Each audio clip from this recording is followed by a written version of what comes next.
So in this video I'm going to be explaining about the poetry The Dog and the Water Lily by William Cowper.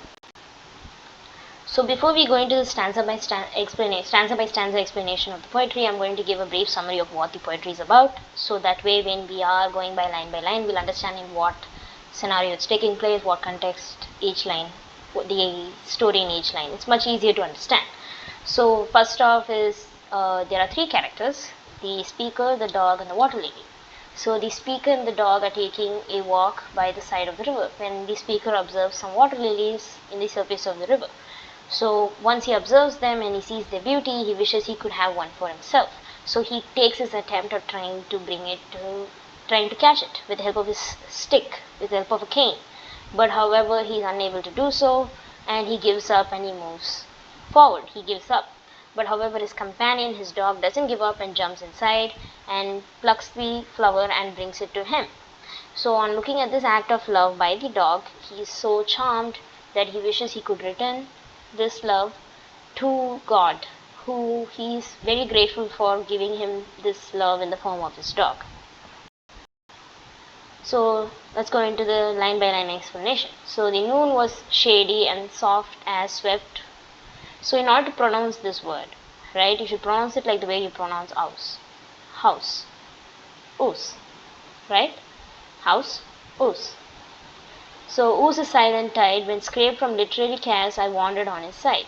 My spaniel, prettiest of his race and high in pedigree, two nymphs adorned with every grace that spaniel found for me. So in the first two stanzas, he's basically explaining how his dog looks, how the situation is, he's setting the atmosphere, he's setting the mood. So he's saying it's the noon and it is gloomy and the air is not harsh, and he's saying that beside which river he's walking. Ouse is a river in England, so that's the name of the river. And he's saying how quiet the river is. That is, the water is not in an agitated state, it's very calm. And when scraped from literary cares, I wandered on his side. So in these lines, he's saying that when he was not doing his writing work, he took a walk along with his dog by the river. My spaniel, prettiest of his race and high in pedigree. He's saying that his dog, he has mentioned the breed of his dog. He's saying that his dog is a spaniel, and he's also saying that his dog is the prettiest of his race. This line actually has a poetic device because he's exaggerating the situation. Obviously, his dog cannot be the prettiest of his race, of the race of spaniel, right? Of all the spaniel dogs, his dog is obviously not the prettiest dog. But however, to him it feels so. So he's used a poetic device called as hyperbole, where the poet exaggerates a thing or a situation or so, right? And high in pedigree. So high in pedigree means that the dog is from a pure line of dogs, like it is well-bred dog, right? So two nymphs adorned with every grace that spaniel found for me. So nymphs is actually a character in Greek mythology, right? It is a natural spirit that has been found in rivers or forests or so. So in this line, he's basically coming to say that his dog, that is the spaniel, has found a way or found a place in the beauty of the it's found a place along with the beauty of the nymphs, representing the grace and beauty and all of that. So he's saying, that's what he's coming to say in this line. Now, what aren't lost in flags and reeds. Now, what aren't means whatn't. Actually, it's whatn't. Now, whatn't lost in flags and reeds. Whatn't means that it's a word used to represent recklessness. So he's saying that his dog is recklessly running freely among tall grass. So flags and reeds means tall grass. Now, and it is running and it's chasing after a bird. That is what swallow is. Swallow is a bird. Over the meads. Meads is another word for meadow. So grassland. With scarce a slower flight. So it is scarce means barely, right? So he's saying that it's just a bit slower than the swallow. The dog is just a bit slower than the swallow. It was the time when Ouse displayed his lilies newly blown. Their beauties I intent surveyed, and one I wished my own. So he's saying that the river has started to display its blooming water lilies. So he's here means to focus, survey means to observe, beauty is he's describing the beauty of a flower. So he's saying that while observing this beauty of the flowers, he wishes that he could have one for himself. With cane extended far, I sought to steer it close to land, but still the prize, though nearly caught, escaped my hand. So in this stanza, he's saying that the cane is an accessory that was like a stick that has been used by Englishmen in the 18th and 19th century. So he's using this stick to steer the water lily to come closer to the land, so he'll be able to catch it. But however, though his attempts were almost successful, he failed as the water lily escaped his grasp. So now so that is what the stanza said. Next stanza. Beau marked my unsuccessful pains with fixed, considerate face, and puzzling set his puppy brains to comprehend the case. So in this stanza, he's explained to us the name of the dog. He's given us the name of the dog. It's Beau, right? So he's saying that this dog has observed what is happening, his unsuccessful attempt. It has observed it, and this creates a confusion in the dog. It starts to ponder with a puzzled look that the speaker himself is able to observe by just looking at the face of the dog.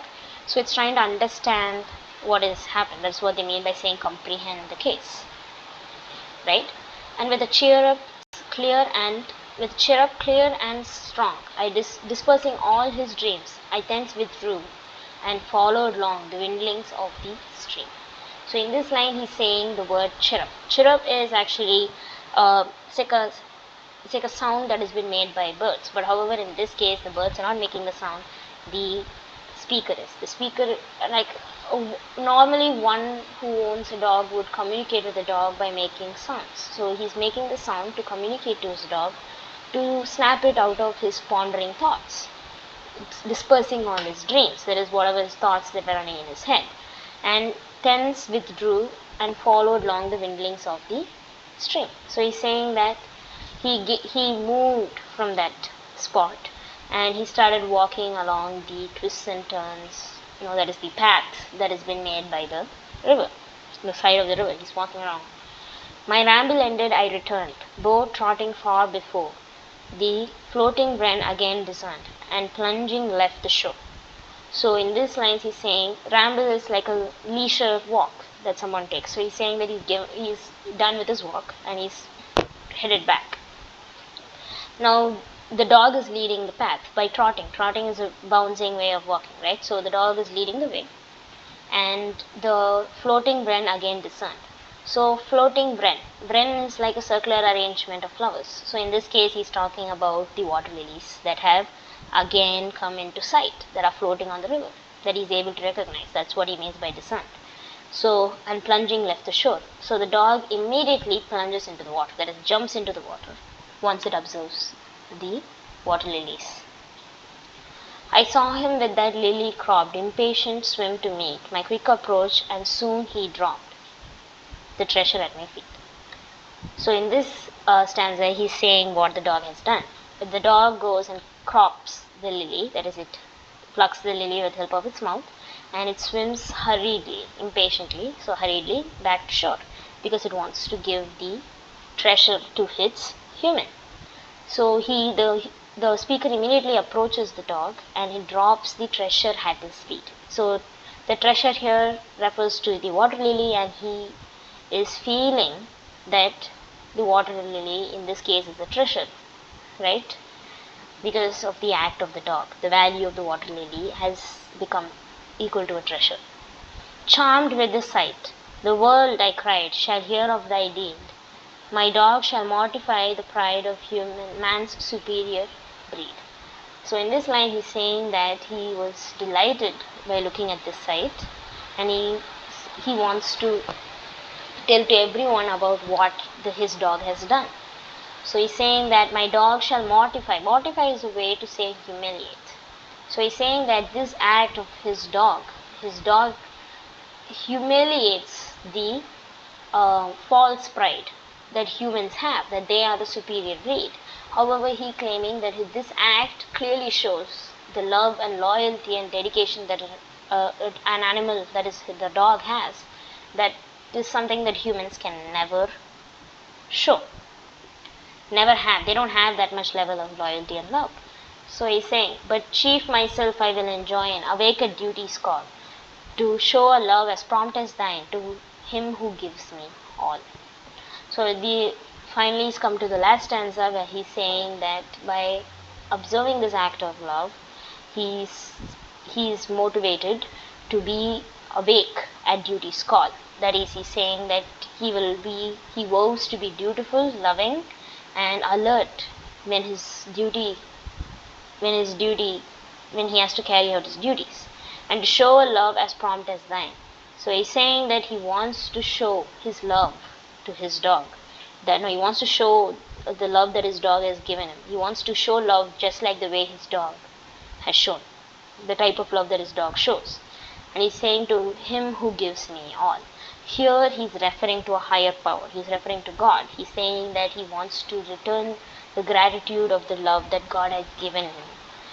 And he's saying that he's grateful for his dog, that because he believes that God has blessed him with love through his dog. So this is the end of the poetry. So let's know a little bit about the poet as well, right? So the poet's name is William Cowper, and he's a prominent English poet. And most of his work always focuses on most of his work, not all of it. Most of his work, he had a very tough life. He had a very tough life. He was institutionalized. So because of this, he had a great experience with depression, anxiety, and meaning of. So obviously, these lead us to think about the meaning of life, why we are here, why this makes people to go through a spiritual understanding to escape our difficulties. So because of it, his stories are always directed, not always, majority of the time, a lot of his work, like The Task, focuses on a spiritual betterment, right? So we could argue that even this poetry is very focused on, the spiritual happiness of a person, right? He's writing about the simple pleasures of life.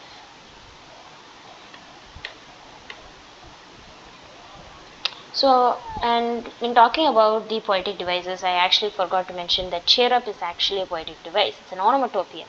Onomatopoeia is when poets use sound to describe a situation, right? They add sounds to their poetry. It's called as onomatopoeia. So I think I have not missed anything. If there's anything else you think I missed, you can add it in the comment section. And I hope this helped. Thank you.